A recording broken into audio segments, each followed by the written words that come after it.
Well, thank you very much for joining us in this Շնորհակալություն, որ միացել եք մեզ այս նիստին։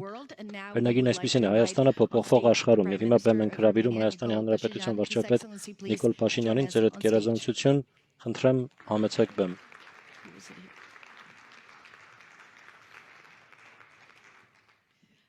Շատ շնորհակալություն, ձեր գերազանցություն, ուրախ եմ ձեզ տեսնել։ Շատ շնորհակալություն։ Նախ Պրահա գալու համար առաջին անգամ եք մասնակցում Globsec խորհրդաժողովին, որքան իմացա, 20-րդ հոբելյանական կոնֆերանսն է։ Նիստը ինչպես գիտեք կոչվում է այսպես. Հայաստանը փոփոխվող աշխարհում աշխարհը շատ արագ է փոխվում։ Նախքան մանրամասներին հասնելը ինձ հետաքրքիր է։ Կարող եմ ընդհանուր հարց տալ ձեր տեսանկյունից, երբ դիտարկում եք այսօրվա աշխարհը։ Այն ավելի վտանգավոր աշխարհ է, ավելի շփոթեցնող աշխարհ է, աշխարհ է արդյոք, որում կանոնները շատ արագ են փոխվում։ Գիտեք, ես կարծում եմ, ոչ ոք այդ հարցին պատասխանելու առումով դժվարություն չեր ունենա, դժբախտաբար։ Իսկ պատասխանն ակնհայտ է։ Դժբախտաբար ամեն օր աշխարհը ավելի ու ավելի վտանգավոր է դառնում։ Մյուս կողմից, սակայն, քաղաքական գործիչների խնդիրն է փոխել իրավիճակը։ Անել ինչ-որ բան, որպեսզի իրավիճակը փոխվի։ Ուստի հիմա մեր կառավարությունը կենտրոնացել է խաղաղության օրակարգի ուղղությամբ, մեր տարածաշրջանի խաղաղության, քանի որ գիտեք, բոլորը փնտրում են անվտանգություն մեր օրերում։ Իրականությունը այն է, որ միայն խաղաղությունը կարող է ապահովել անվտանգություն։ Ահա թե ինչու մենք աշխատում ենք Մենք աշխատում ենք այս շատ կարևոր պահին, փորձում փոխել իրավիճակը, փոփոխության հասնել եւ մնայուն հարատև խաղաղություն հաստատել մեր տարածաշրջանում, որը առաջին հերթին ասեմ, որ խաղաղության Ադրբեջանի հետ խաղաղության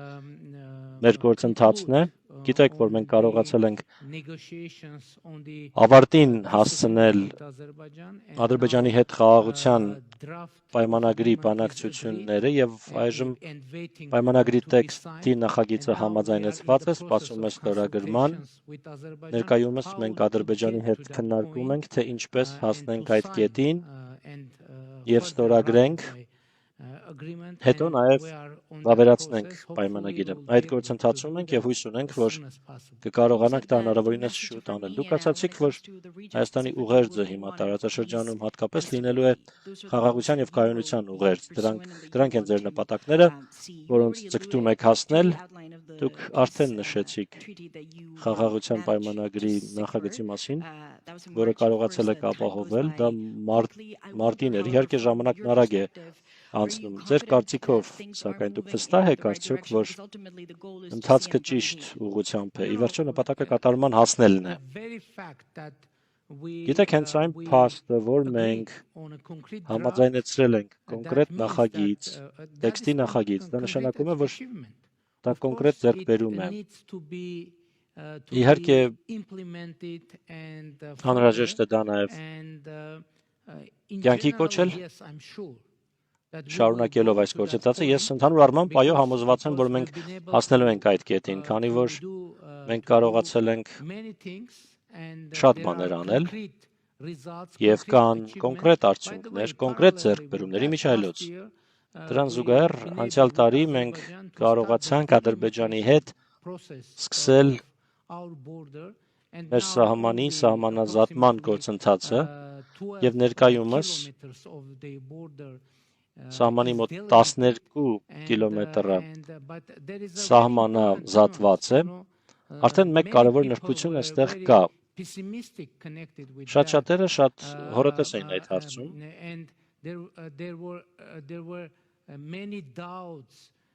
Շատ կասկածներ կային, թե արդյոք Հայաստանը եւ Ադրբեջանը կկարողանան դա անել, սակայն այժմ մենք ունենք շատ կոնկրետ օրինակ, շատ կոնկրետ խաղաղության մեկ կտոր, որովհետև ես սովորաբար ասում եմ, որ մեր սահմանի սահմանազատված մասը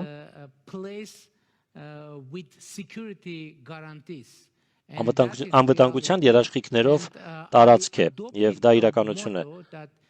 Ես կարգախոս եմ որդեգրել,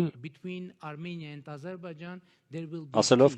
չի լինի պատերազմ Հայաստանի Ադրբեջանի միջև, կլինի խաղաղություն։ Եվ դա իրականություն դարձնելու համար կոնկրետ ժամանակային հորիզոն դիտարկում եք, 25 թվականն արդեն կես է ընկել, 26 թվականին դա պետք է սպասել։ Գիտեք, կա որոշակի իրավիճակ, դուք գիտեք, որ Ադրբեջանը գործընթացը կապում է որոշ խնդիրների հարցերի հետ։ Դրանցից մեկը ԵԱՀԿ-ի Մինսկի խմբի կառույցների լուծարումն է։ Մինսկի խումբը ստեղծվել էր որպես բանակցային հարթակ Լեռնային Ղարաբաղի հակամարտության համար եւ ընդհանրապես որպես բանակցային հարթակ Հայաստանի եւ Ադրբեջանի հակամարտության համար։ Եվ Ադրբեջանը առաջ է քաշում այդ մեխանիզմի լուծարման հարցը։ Եվ ընդհանուր առմամբ դա մեզ համար ընդունելի օրակարգ է, սակայն կա մի շատ կարևոր նրբություն։ Մենք ցանկանում ենք համոզվել, որ չի լինի այնպիսի հավանականություն, որ օրինակ հակամարտության էջը փակվի Ադրբեջանի տարածքում եւ հակամարտությունը արտահանվի Հայաստանի տարածք։ Ինչու գոյություն ունեն նման մտահոգություններ, որովհետև դժբախտաբար մենք տեսնում ենք, որ Ադրբեջանում սկիզբ է առել մի գործընթաց,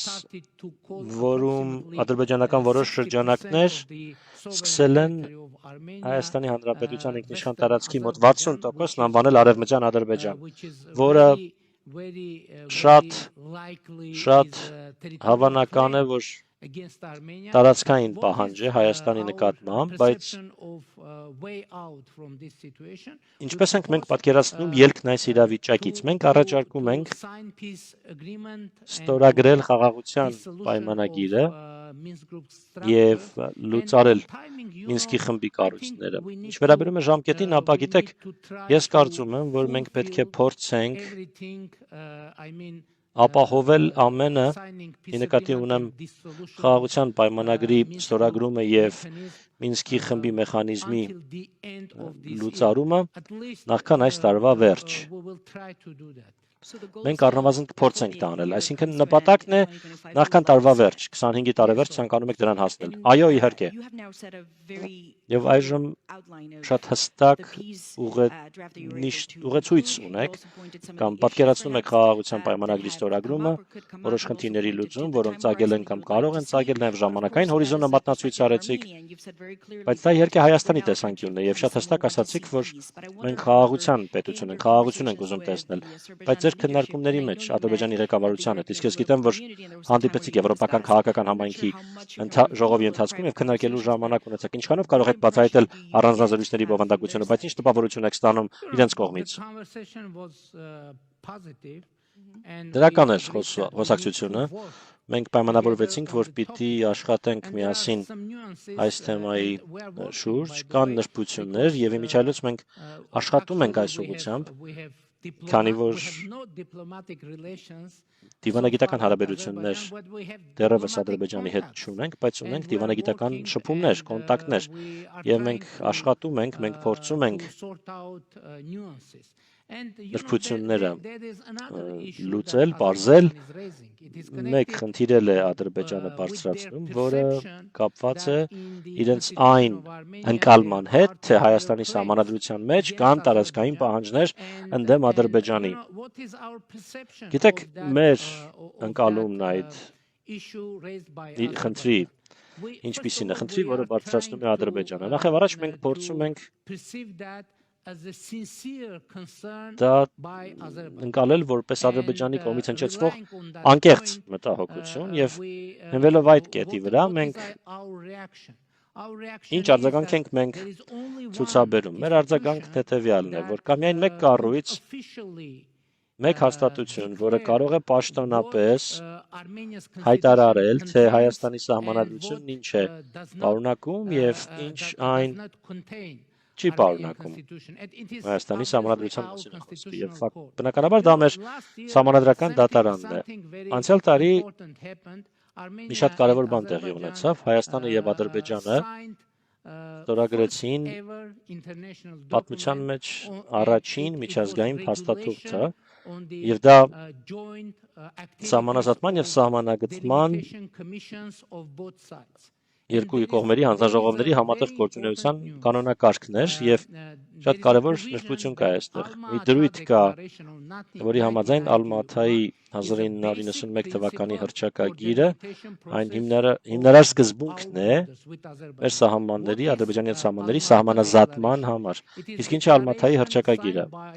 Հռչակագիրը, որը ստորագրվել է նախկին խորհրդային 11 հանրապետությունների կողմից այն ժամանակ, երբ փլուզվում էր խորհրդային միությունը եւ երկու հիմնական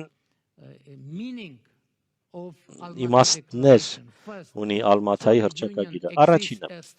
խորհրդային միությունը դադարում է գոյություն ունենալ եւ երկրորդը խորհրդային հանրապետությունները, այդ թվում Հայաստանը եւ Ադրբեջանը դառնում են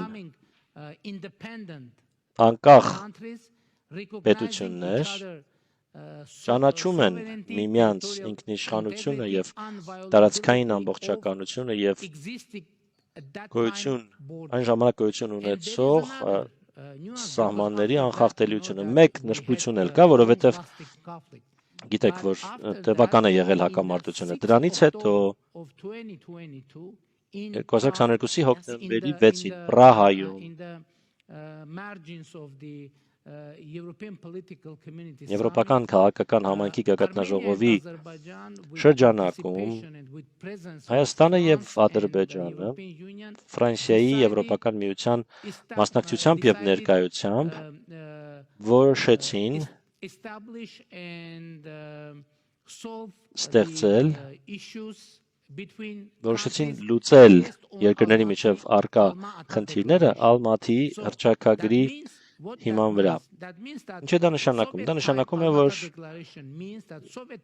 Ալմաթայի հռչակագիրը նշանակում է, որ խորհրդային ժամանակների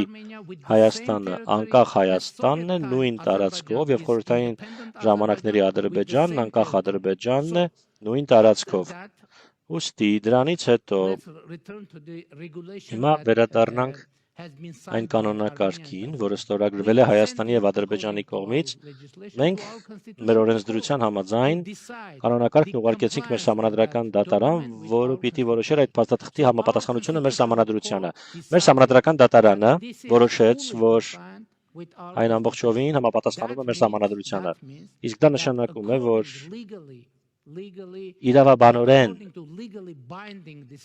իրավաբանորեն պարտադիր որոշման համաձայն, մեր սահմանադրական դատարանի որոշման համաձայն, մեր սահմանադրության մեջ չկա որևէ տարածքային պահանջ Ադրբեջանի նկատմամբ կամ որևէ այլ պետության կամ հարևանի նկատմամբ, բայց կա եւս մեկ շատ կարևոր լուր, ինչպես արդեն ասացի, մենք համաձայնեցրել ենք խաղաղության պայմանագրի տեքստի նախագիծը Հայաստանի եւ Ադրբեջանի միջև եւ այնտեղ արդեն իսկ նույն Ալմաթայի հռչակագիրը համաձայնեցված տեքստում նշված է որպես խաղաղության եւ միջպետական հարաբերությունների հաստատման հիմքը, Հայաստանի եւ Ադրբեջանի միջև հարաբերությունների հաստատման հիմքը։ Երկրորդ իրավադրույթ էլ կա, որի համաձայն Հայաստանը եւ Ադրբեջանը ճանաչում են միմյանց տարածքային ամբողջականությունը, ինքնիշխանությունը եւ սահմանների անխախտելիությունը, հենվելով այն փաստի վրա, որ խորհրդային ժամանակների վարչական սահմանները դարձել են պետական սահմաններ։ Եվ եւս մեկ շատ կարևոր դրույթ կա, որի համաձայն կողմերը, այսինքն Հայաստանը եւ Ադրբեջանը չունեն որևէ տարածքային պահանջ միմյանց նկատմամբ եւ պարտավորվում են այդպիսի պահանջներ չներկայացնել ապագայում։ Եվս մեկ շատ կարևոր դրույթ կա, որի համաձայն կողմերից որևէ մեկը իրավունք չունի իր ներքին օրենսդրությունը վկայակոչել որպես հիմնավորում չկատարելու համար խաղաղության սույն պայմանագիրը։ Ուստի ինչ է իմ ասելիքը։ Երբ մենք ստորագրենք այդ պայմանագիրը Ադրբեջանի հետ, կառավարությունը պարտավոր է այն ուղարկել Հայաստանի Սահմանադրական դատարան։ Մենք երկու տարբերակ ունենք։ Սահմանադրական դատարանը կարող է որոշել, օրինակ, որ այն չի համապատասխանում մեր սահմանադրությանը։ Ուստի նույնիսկ չնայած որ մեր փորձագետներն ասում են, որ դա հավանական չէ, քանի որ մեր սահմանադրական դատարանն արդեն իսկ Ալմաթայի հռչակագրի մասին որոշում կայացրել է, բայց դատարանը մնում է դատարան, եթե դատարանը որոշի, որ այն չի համապատասխանում մեր սահմանադրությանը, այդ պարագայում մենք ստիպված կանգնենք ընտրության առաջ։ Ես արդեն հրապարակավ ասել եմ, որ եթե մեր սահմանադրական դատարանը որոշի, որ այն չի համապատասխանում մեր սահմանադրությանը, անձամբ ես կնախաձեռնեմ սահմանադրական բարեփոխումներ։ Այնպիսի բարեփոխումներ, որոնք մեզ հնարավորություն կընձեռեն առաջ շարժվել, սակայն եթե մեր սահմանադրական դատարանը որոշի, որ այն լիովին համապատասխանում է մեր սահմանադրությանը, մենք կարող ենք այն ուղարկել խորհրդարան եւ վավերացնել այն։ Եվ վերջին մեկ բան, վավերացման դեպքում, այդ պայմանագրի մեր խորհրդարանում վավերացման դեպքում մենք մեր սահմանադրության մեջ ունենք դրույթ, որի համաձայն վավերացված միջազգային փաստաթղթերը ավելի բարձր իրավական ուժ ունեն, քան ներպետական օրենսդրությունը։ Ուստի ես ի նկատի ունեմ, որ եթե Ադրբեջանի մտահոգություններն անկեղծ են, այդ մտահոգությունները հարատելու անմիջական երաշխավորված ճանապարհը խաղաղության պայմանագիրը ստորագրելն է։ Եվ վերջին մեկ բան կներեք, Հայաստանը նույնպես ունի որոշակի մտահոգություններ կապված Ադրբեջանի սահմանադրության հետ եւ այլն, բայց մենք այդ հարցը չենք բարձրացնում։ Ինչու՞։ Որովհետեւ մենք տեսնում ենք, որ արդեն համաձայնեցված խաղաղության պայմանագրի տեքստի նախագծում այդ հարցը մեր պարագայում եւս լուծված է, որոշված է, ուստի մենք պետք է գնանք եւ ստորագրենք այդ պայմանագիրը, որպեսզի լուծվեն բոլոր այդ խնդիրները։ Եվ պարոն վարչապետ, երկու շատ մանրամասնորեն բացատրեցիք։ Հուսամ, որ պարզ էր, որովհետեւ միգուցե չափազանց խրթին է, բայց դա նաեւ վկայում է այն մասին, որ կան բարդություններ, բարդ հանգամանքներ, նրբություններ։ Դուք ասացիք, որ կան նրբություններ սահմանադրության հետ կապված Ադրբեջանի, որոնք առաջ չեք քաշում, իրենք հնարավոր է ունեն նրբություններ կապված ձեր սահմանադրության հետ, եւ դուք բացատրեցիք, թե ինչպես տեղի կունենա այդ գործընթացը։ Ես ինչու եմ սակայն ժամկետը կարևորում։ Մի շարք վերլուծաբաններ առաջ են քաշել այն մոտեցումը, թե վատթարագույն սցենարը, որը կարող է իրականություն դառնալ, ուստի կարևոր է թափը պահպանել, եթե ձգձգվի եւ ստորագրումը տեղի չունենա, դա դժբախտաբար նախկինում անցյալում եղել է, այլ տարածաշրջաններում եւս դա կարող է բերել նոր լարվածության, հրադադարի խախտման եւ արդյունքում չհասնեք նրան, ինչին ասացիք ուզում եք հասնել, այն է տևական խաղաղության։ Մտավախություն ունեք, որ դա կարող է իրականություն դառնալ, եթե ընթացք չլինի։ Ես արդեն ասացի, որ չի լինի պատերազմ, չի լինի լարվածություն Հայաստանի եւ Ադրբեջանի միջեւ, լինելու է խաղաղություն։ Տեսեք, մենք կենտրոնացած ենք, մենք փորձելու ենք այն հունիսին ստորագրել։ Եթե դա չստացվի, մենք կփորձենք դա անել հուլիսին։ Մենք շարունակաբար այդ ուղղությամբ կաշխատենք եւ ի վերջո կստորագրենք խաղաղության պայմանագիրը եւ հաստատենք խաղաղություն, որովհետեւ խաղաղության պայմանագիրը, որը նշեցի, փոխադարձ ձեռքբերում է Հայաստանի եւ Ադրբեջանի դիվանագետների։ Իմիջայլոց մենք արդեն իսկ ստորագրել ենք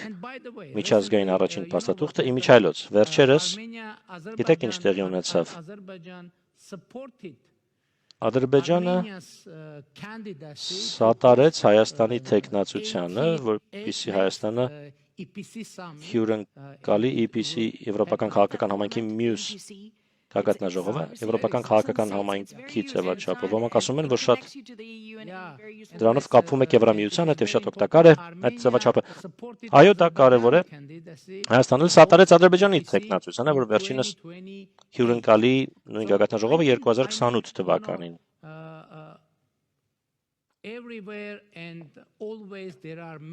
Ամենուր միշտ դինում են բազմաթիվ մարտահրավերներ։ Ինչը ակնհայտ է, կան բազմաթիվ մարտահրավերներ։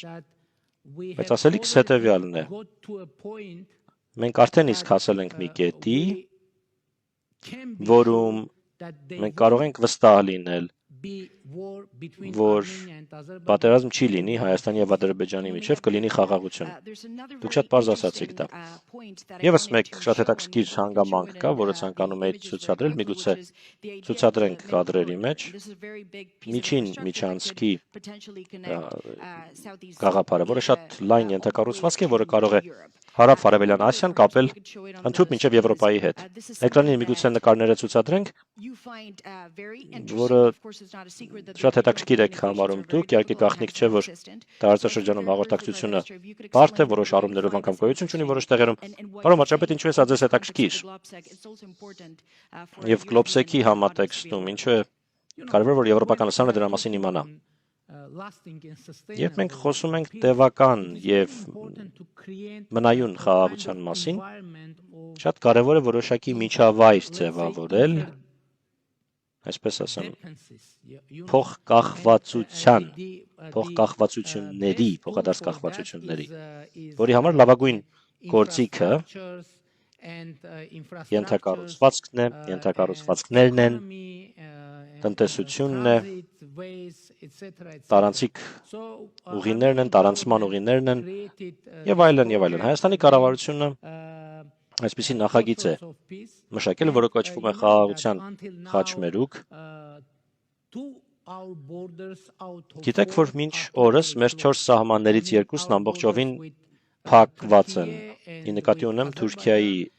հետ մեր սահմանը եւ Ադրբեջանի հետ մեր սահմանը։ Եվ այս առաջարկը, որը վերաբերում է այս առաջարկը վերաբերում է բոլոր կապակցվածության, բոլոր կապուղիների բացմանը Հայաստանի, Ադրբեջանի եւ Թուրքիայի միջև, այդ թվում նաեւ Ադրբեջանից դեպի Ադրբեջան Հայաստանի տարածքով եւ Հայաստանից դեպի Հայաստան Ադրբեջանի տարածքով։ Դա կդառնար հերթական շատ կարևոր գործոնը տարածաշրջանի խաղաղության եւ անվտանգության համար, եւ մենք քննարկում ենք եւ մենք ավելի լիարժեքորեն դեռ քննարկելու ենք այս նախագիծը մեր հարևանների հետ։ Դուք նիստը շուտով կավարտվի, բայց այս հարցը պետք է տամ, քանի որ դուք էլ նշեցիք։ Դուք ասացիք, որ մենք տնտեսապես շահավետ չի լինի, այլ կլինի նաեւ հարաբերությունները կայունացնող գործոն։ Թուրքիան նշեցիք։ Թուրքիայի հետ ակտիվորեն փորձում եք հարաբերությունների նորմալացման օրակարգ իրագործել եւ ինչ արձագանք կա Թուրքիայի կառավարությունից, որը շատ կարևոր դերակատար է տարածաշրջանում։ Վերջին տարիներին մենք կարողացել ենք բավական ակտիվ երկխոսություն ձևավորել Հայաստանի եւ Թուրքիայի միջեւ։ Մի շարք հանդիպումներ ենք ունեցել նախագահ Էրդողանի հետ։ Այդ հանդիպումները եղել են կառուցողական, տեղում մենք գործնական բազմաթիվ ձեռքբերումներ չունենք, բայց երբ 3 տարի առաջ Հայաստանը ուզում էր իմանալ, թե ինչ դիրքորոշում ունի Թուրքիան որոշ հարցերի վերաբերյալ, մենք պետք է այդ մասին հարցնեինք երրորդ մի երկրի եւ հարցնեինք Թուրքիային եւ պատասխանը հետ բերեինք, բայց այժմ մենք ունենք ամիջական ամենօրյա կոնտակտ մեր հարևանների հետ եւ ես հույս ունեմ, որ այս գործընթացը համոզված եմ, ի վերջո այս գործընթացը կհանգեցնի դիվանագիտական հարաբերությունների հաստատման եւ սահմանների բացման եւ տնտեսական կապերի ձևավորման եւ այլն եւ այլն։ Իմ տպավորությունը եւ իմ կարծիքը հետեւյալն է։ Որտեղ ժամանակի հարց է։ Իհարկե, այս ամենը կապված է ընդհանուր տարածաշրջանային օրակարգի հետ, բայց ինչպես ասացի, մենք հավատարիմ ենք մնայուն խաղաղություն մեր տարածաշրջանում հաստատելու գաղափարին եւ մենք վճռական ենք մեզնից կախված ամեն ինչ անելու։ Իհարկե, մյուս կողմից մենք տեսնում ենք Թուրքիայի պատրաստակամությունը, ցանկությունը եւ մենք տեսնում ենք, որ Ադրբեջանը պատրաստ է խաղաղության կան որոշ նշբություններ եւ մենք պետք է ապահովենք արդյունք եւ այդ նշբություններին անդրադառնանք եւ ես համոզված եմ կարողանանք տանել։ Պարոն վարչապետ, շատ շնորհակալություն։